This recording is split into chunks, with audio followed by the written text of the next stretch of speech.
Nos últimos 2 meses, o mundo foi atingido pelos efeitos devastadores do coronavírus. Milhares morreram. Dezenas de milhares agora estão em isolamento. Perderam seus empregos ou estão temerosos com o que o futuro trará. Muitas congregações ao redor do mundo, as quais eram lugares de cura e refúgio, agora estão fechados, requerendo uma igreja e adoração centradas no lar. Me entristece o sofrimento que preenche tantos nesse momento e espero que nos próximos dias eu possa trazer alguma alegria através do estudo dos eventos da Semana Santa. De muitas formas, aquela primeira Páscoa foi similar à dos nossos dias. A festa da Páscoa deveria ser comemorada com alegria, mas a morte de Cristo trazia muita tristeza aos discípulos. Eles tinham muita esperança messiânica, que foi despedaçada em 1000 pedaços ao verem seu Senhor e Mestre afligido, morto brutalmente e velado numa tumba emprestada. Os dias de alegria se transformaram em dias de pranto e grande sofrimento. Ainda assim, na primeira manhã de Páscoa, seu grande pesar foi substituído pela maior de todas as alegrias que já tinham experienciado. O medo, a angústia e o desespero deram lugar para a esperança no Salvador.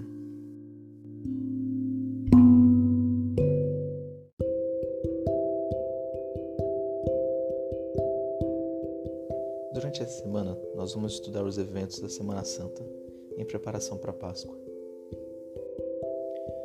O estudo das Escrituras de hoje ensina sobre o alegre dia de Domingo de Ramos, no qual Jesus entrou triunfante na cidade de Jerusalém, e sobre a unção de Jesus por mulheres. Ao ler as Escrituras, procure por maneiras que você pode encontrar alegria em meio à tristeza e como você pode melhor servir os outros.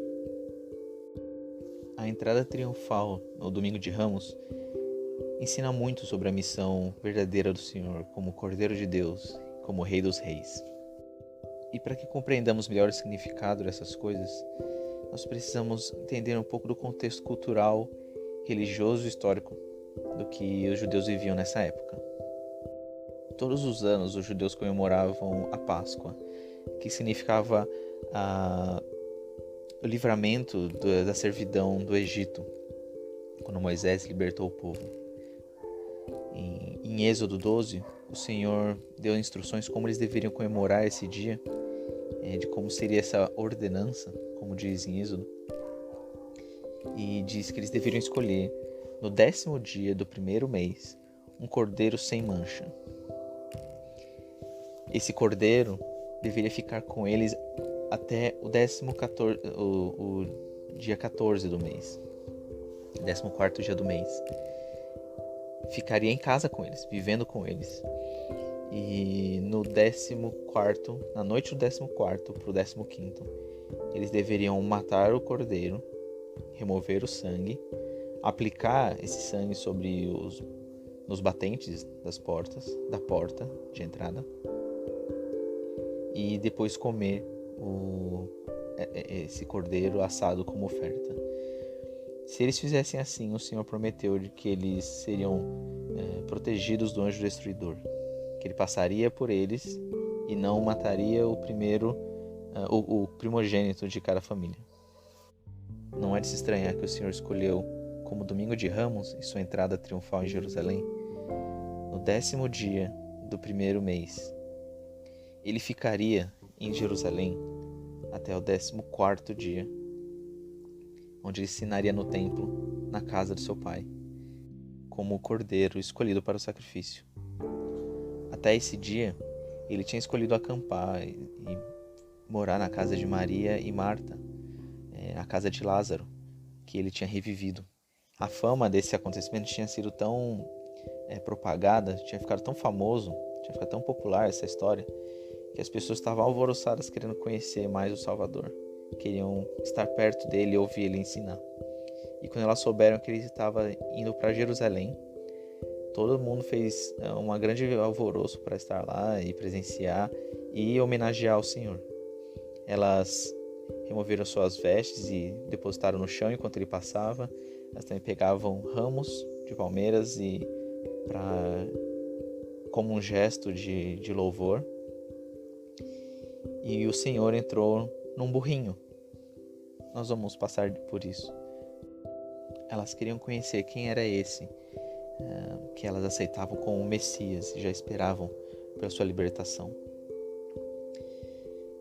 Não é de se esperar que durante esse tempo que ele ficou em Jerusalém, em casa com eles, digamos assim, na casa do Senhor, com eles no templo, com eles ensinando, e entre eles em Jerusalém, à medida que ele ensinava, as pessoas começavam a perceber que o propósito dele não era aquele que os judeus estavam esperando. Com isso em mente, vamos ler lá em Marcos 11, de 1 ao 11, e comentarmos sobre o significado e o que compreendemos disso. Versículo 1. E logo que se aproximaram de Jerusalém, de Betfagé e de Betânia, junto do Monte das Oliveiras, enviou 2 dos seus discípulos, e disse-lhes: Ide à aldeia que está defronte de vós, e logo que ali entrardes, encontrareis preso um jumentinho, sobre o qual ainda não montou homem algum. Soltai-o e trazei-mo. E se alguém vos disser: Por que fazeis isso? Dizei-lhe que o Senhor precisa dele, e logo o deixará trazer para aqui. E foram, e encontraram o jumentinho preso fora da porta, entre 2 caminhos, e o soltaram. Exatamente como o Senhor tinha dito, né? E alguns dos que ali estavam lhes disseram: Que fazeis, soltando o jumentinho? Eles, porém, disseram-lhe como Jesus lhes tinha mandado, e deixaram-nos ir. Conseguimos ver o poder da onisciência do Senhor. Ele sabe todas as coisas como se elas tivessem já acontecido. Alguma dúvida de que ele sabe o que você passa e o que vai acontecer contigo, e ele tem total controle de tudo o que acontece nas nossas vidas. Versículo 7. E levaram o jumentinho a Jesus, e lançaram sobre ele as suas vestes, e assentou-se sobre ele. E muitos estendiam as suas vestes pelo caminho, e outros cortavam o ramo das árvores, e os espalhavam pelo caminho. E aqueles que iam adiante, e os que seguiam, clamavam dizendo: Hosana, bendito o que vem em nome do Senhor. Bendito o reino do nosso pai, Davi, que vem em nome do Senhor.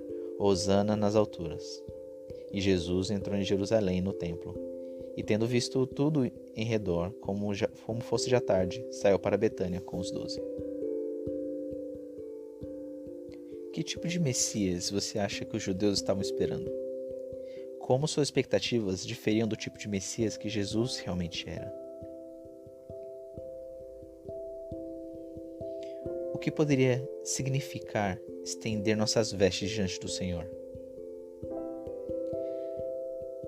Quando a Páscoa foi designada pelo Senhor, em Êxodo, no tempo do Velho Testamento, na época em que Moisés livrou o povo de Jerusalém, o povo de Israel, da servidão do Egito, os judeus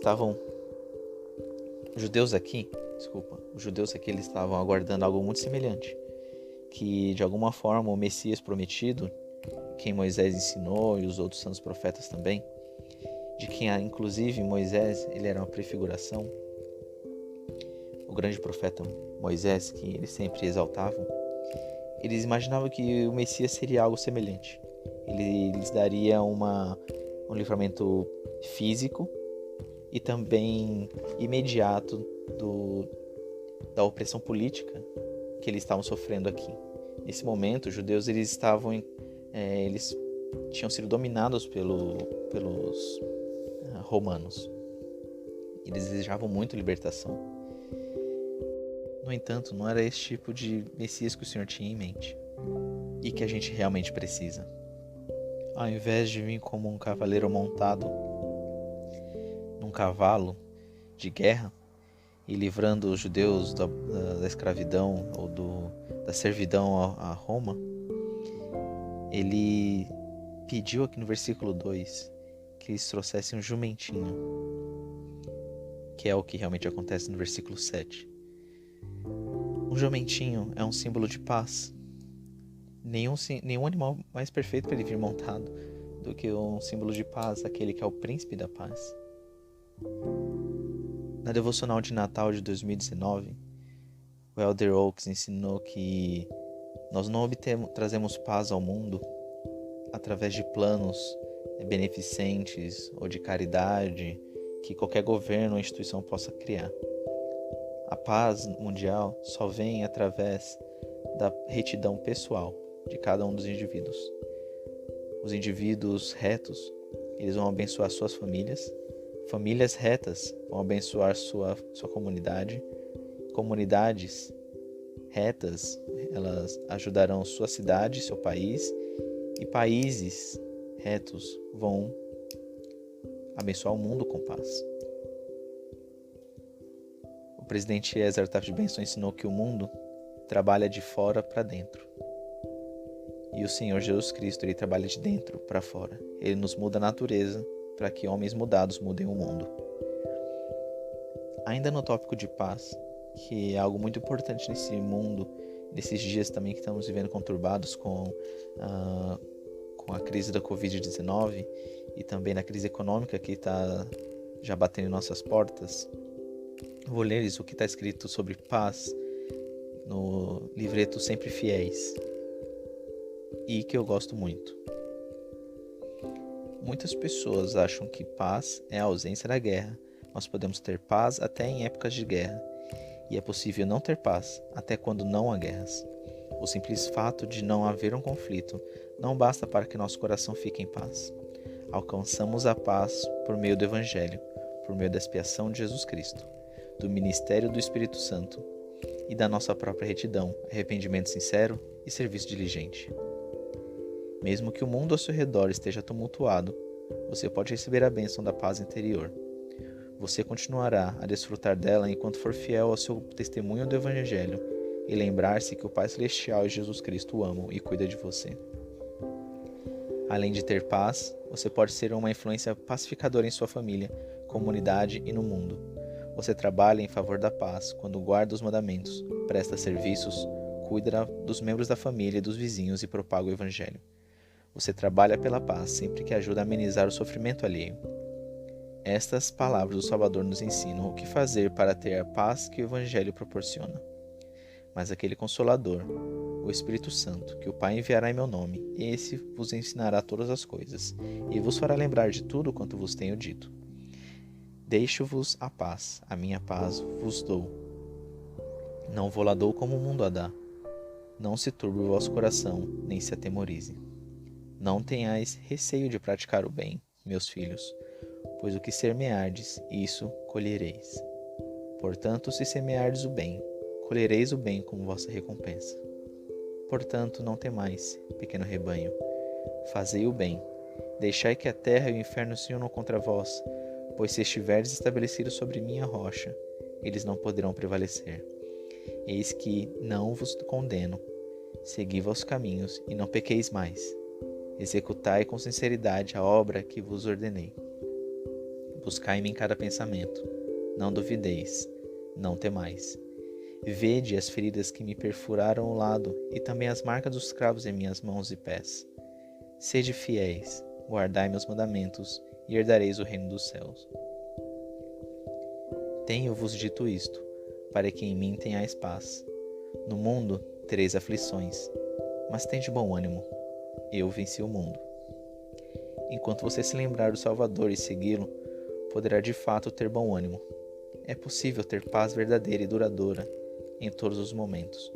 É possível encontrar esperança nas primeiras palavras que o Salvador disse a seus discípulos após a ressurreição. Paz seja convosco. No versículo 9 e 10, nós vemos que o povo clamou, Hosana, bendito o que vem em nome do Senhor. Hosana nas alturas. O brado de Hosana significa salva-nos. Em breve, nosso profeta, na Conferência Geral de abril de 2020, vai puxar o clamor de Hosana para que toda a igreja faça junto. Esse é um momento solene e sagrado e só é pedido em momentos especiais. Passamos num momento de crise que o profeta tem sido ciente e gostaria de que uníssemos a nossa fé para gritar esse pedido de Hosana. Hosana não é só uma questão ritual. Inclusive, o seu significado de salva-nos parece que nunca foi tão importante. Aqui, nessa passagem em Marcos, os judeus estão mostrando que eles realmente reconhecem que o Senhor é o seu Redentor e Ele pode livrá-los. Porém, alguns dias depois nós veremos que eles não serão tão fiéis assim. Sua doutrina vai magoar alguns e eles vão entregá-lo para que ele seja morto. Vamos agora para a próxima passagem, que é João 12, versículo 12 ao 19. Ainda é o mesmo evento, mas agora na visão do relato de João. No dia seguinte, ouvindo uma grande multidão que vieram à festa, que Jesus vinha a Jerusalém, tomaram ramos de palmeiras e saíram-lhe ao encontro e clamavam: Hosana, bendito o Rei de Israel, que vem em nome do Senhor. E achou Jesus um jumentinho e assentou-se sobre ele, como está escrito: Não temas, ó filha de Sião, eis que o teu rei vem assentado sobre o filho de uma jumenta. Os seus discípulos, porém, não entenderam isto no princípio, mas quando Jesus foi glorificado, então se lembraram de que isto estava escrito dele, e que isto lhe fizeram. A multidão, pois, que estava com ele, quando Lázaro foi chamado da sepultura, testificava que ele o ressuscitara dentre os mortos. Por isso a multidão lhe saiu ao encontro, porque tinham ouvido que ele fizera este sinal. Disseram, pois, os fariseus entre si: Vedes que nada aproveitais? Eis que toda a gente vai após ele. O que podemos aprender do relato da aceitação das pessoas de Cristo, mas que apenas alguns dias depois o rejeitaram e pediram sua crucificação? Como podemos melhor aceitar o Cordeiro de Deus como nosso Salvador diariamente? Bom, nós já comentamos sobre essa diferença que o Messias que eles aguardavam como conquistador ou líder político não era exatamente o que veio. Ele veio montado num jumentinho, um símbolo de paz. Ele veio pregar que a verdadeira paz não se encontra através do conflito, mas de ser reto e através de sua expiação que ele proporciona. Que tipo de Messias estamos esperando? Um que vai imediatamente livrar de todos os nossos desafios e provações? Ou somos humildes o suficiente para confiar no tempo do Senhor para a redenção? Cada um de nós tem sua própria história do êxodo, uma história na qual estamos cativos espiritualmente e podemos ser libertos somente pelo sangue do Cordeiro, que toma os pecados do mundo. Cada um de nós tem a oportunidade diária de escolher selecionar Jesus Cristo como nosso Cordeiro de Deus e permiti-lo em nossas casas. Quando nos inclinamos diante dele, como os judeus fizeram com suas vestes, clamando Hosana, nós escolhemos aceitar o Salvador, vendo por quem ele realmente é. Só assim podemos, como a antiga Israel, ser livrados do anjo destruidor da morte e pecado e entrar na terra prometida, por causa da entrada triunfal, da morte e ressurreição do Cordeiro de Deus.